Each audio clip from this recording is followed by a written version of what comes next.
बिस्मिल्लाहिर्रहमानिर्रहीम। अस्सलाम वालेकुम दोस्तों। यरूशलेम बरसों से खून आलूद तारीख में लुकता हुआ क्यों है?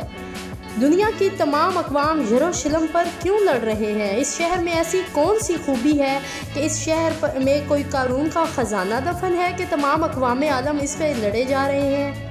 इसराइलियों ने इस शहर पर कैसे कब्ज़ा किया और फ़लस्तीनी लोग अपना खून क्यों बहा रहे हैं? इस हवाले से तमाम मालूमात आपको फराहम करेंगे और यरूशलेम की तारीख़ बयान करेंगे इस वीडियो में। दोस्तों, मैं हूं तंजीला सलमान और आप देख रहे हैं मेरा YouTube channel Tanzila Salman official. आप सबसे मेरी गुजारिश है कि अगर आपको मेरी वीडियो अच्छी लगे तो मेरे चैनल को सब्सक्राइब कीजिएगा और मेरी वीडियो को लाइक और शेयर ज़रूर कर दीजिएगा। दोस्तों, यरूशलेम दुनिया का वाहिद ऐसा शहर है जिसे यहूदी, ईसाई और मुसलमान सभी एक मुक़द्दस मकाम मानते हैं।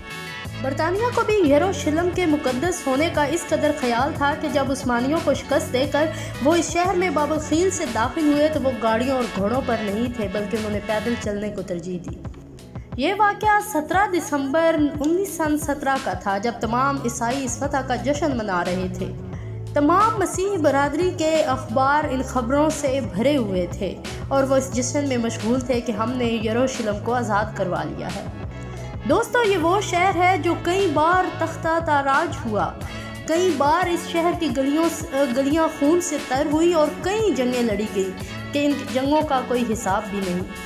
यहूदी इस बात पर यकीन रखते हैं कि ज़िंदगी की इब्तिदा इसी शहर से हुई और हज़रत आदम अलैहिस्सलाम को अल्लाह ताला ने इसी सरज़मीन पर उतारा था, जबकि ईसाई इस बात को मानते हैं कि उनकी सरज़मीन पर हज़रत ईसा अलैहिस्सलाम का ज़हूर हुआ था और यहाँ उनके मुक़द्दस मकामात यानी कलीसा वाक़े है। हम मुसलमान इस बात पर यकीन रखते हैं कि हमारे प्यारे नबी सरकारे दो जहां हज़रत मोहम्मद सल्लल्लाहु अलैहि वसल्लम जब मेराज पर तशरीफ़ ले गए तो उन्होंने यरूशलेम में मौजूद मस्जिद अक्सा में तमाम नबियों की इमामत की थी। यही वजह है कि मुसलमान और यहूदियों की लड़ाई इस शहर पर अक्सर चलती आ रही है। इसी जंग में कई सलेबी जंगें भी लड़ी गई। मुसलमानों ने हज़रत उमर रज़ियल्लाहु ताला अन्हो के दौरे खिलाफत में बाज़ नतीरियों को शिकस्त देकर यरूशलेम पर कब्ज़ा कर लिया था। मसीही दुनिया में ये वाक़े अजीम साहने की हैसियत रखता है। फिर कई साल इस पर मुसलमानों ने हुकूमत की। 10 सन 95 ईस्वी में जब औब बिन दोम ने मसीह बरादरी से ये कहा और ये मुहिम चला दी मुसलमानों के ख़िलाफ़ कि मसीह बरादरी मुत्तहिद होकर यरूशलेम को वापस हासिल करें। आखिर 10 सन 99 में ये अक़वाम यरूशलेम पर कब्ज़ा करने में कामयाब हो ही गए। ये पहली सलीबी जंग थी। सलीबियों ने यरूशलेम पर फतह पाई और अपने वतन वापस लौट गए। फिर सुल्तान सलाहुद्दीन अयूबी ने तकरीबन 90 साल के बाद यरूशलेम को वापस हासिल करने में कामयाब हो गया। मुसलमानों की इस फतह ने मसीह बरादरी को हिला कर रख दिया था।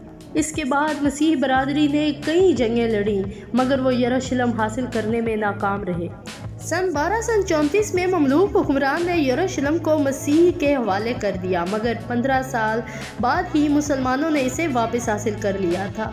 673 ईस्वी में बरस तक यरूशलेम मुसलमानों के कब्ज़े में ही रहा। ये शहर उस्मानिया सल्तनत का हिस्सा रहा और इसमें ज़बरदस्त इस्लाहात की गई। डाक का निज़ाम बेहतर बनाया गया। इस शहर के इर्द गिर्द एक मजबूत दीवार कायम की गई और इसकी सड़कें बेहतर बनाई गई। 1892 में इसमें रेलवे लाइन भी बिछा दी गई। जब बरतानिया ने उस्मानियों को शिकस्त देकर यरूशलेम पर कब्ज़ा हासिल किया तो बहुत से यहूदी यहाँ आकर दुनिया जहान से आबाद होने लगे। 1947 में अक़वाम मुत्तहिदा ने इस शहर को 2 हिस्सों में तकसीम करने का ऐलान कर दिया और फ़लस्तीन के भी 2 हिस्से कर दिए गए।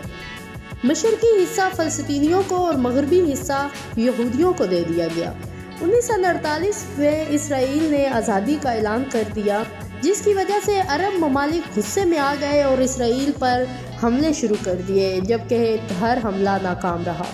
करीबन 20 दहाइयों तक उर्दन मशरक़ी हिस्से पर काबिज़ रहा मगर यहूदियों ने फिर इसे भी आज़ाद करा लिया 1967 की जंग में, जो कि बैनुल अक़वामी बरादरी आज भी उसे गैर कानूनी समझती है।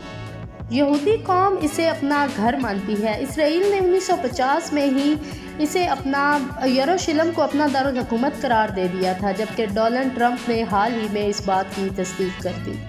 اقوام متحدہ کی قرارداد کا احترام کرتے ہوئے دوسرے ممالک نے تل ابیب میں اپنے سفارت خانے قائم کیے، مگر امریکہ نے یروشلم میں سفارت خانہ قائم کر کے اس دارالحکومت کو تسلیم کرنے والا پہلا ملک بن گیا۔ اس شہر کی تاریخ 7000 سال پر محیط ہے۔ ماہرین کا کہنا ہے کہ 7000 سال پہلے یہاں انسان موجود تھے، اس لیے یہ قدیم ترین شہروں میں شمار ہوتا ہے۔ تاریخ کے مطالعے سے ہمیں یہ پتہ چلتا ہے کہ 560 میں حضرت داؤد علیہ السلام نے اس شہر کو فتح کر لیا تھا، اسے اپنی سلطنت کا دارالحکومت بنایا تھا، اور اس کے بعد حضرت داؤد علیہ السلام کے بیٹے پیغمبر حضرت سلیمان علیہ السلام یہ ایک معبد تعمیر کروایا جسے ہیکل سلیمانی کہا جاتا ہے۔ 590 میں بخت نصر نے اس شہر کو تاراج کیا اور یہودیوں کو ملک بدر کر دیا، ان پر طرح طرح کے مظالم کیے گئے۔ 539 میں سارس اعظم نے دوبارہ اسے فتح کیا اور یہودیوں کو واپس یہاں آباد ہونے کی اجازت دے دی۔ 30 عیسوی میں رومی سپاہیوں نے یسوع مسیح کو مصلوب کر دیا اور 638 میں مسلمانوں نے اس شہر پر قبضہ کر لیا۔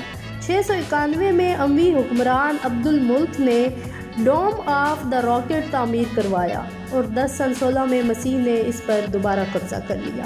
1187 میں سلطان صلاح الدین ایوبی نے اسے آزاد کرا لیا اور 1229 میں منڈرک ڈوم نے لڑے بنا یروشلم پر قبضہ کرا لیا۔ سن 1240 میں مسلمانوں نے دوبارہ قبضہ حاصل کیا اور 1517 میں مسلم اول یروشلم کو سلطنت میں شامل کر دیا گیا، عثمانیہ سلطنت میں شامل کر دیا گیا۔ سن 1917 میں برطانوی جرنیل ایلن بھی عثمانیوں کو شکست دے کر قابض ہو گئے۔ اقوام متحدہ نے یروشلم کو 2 حصوں میں تقسیم کیا۔ اسرائیل نے 1948 میں آزادی کا اعلان کر دیا اور اسرائیلیوں نے ان تمام حصوں پر خود قبضہ کر لیا، جسے آج بھی ناجائز اور غیر قانونی سمجھا جاتا ہے۔ یروشلم 4 مذاہب یہودی، عیسائی، مسلم اور آرمینیائی سب کا مرکز ہے اور یہ 4 حصوں میں تقسیم ہے۔ اس میں سب سے بڑا حصہ مسلمانوں کا حصہ ہے، جہاں ڈوم آف دا راک اور قبلہ اول مسجد اقصی موجود ہے۔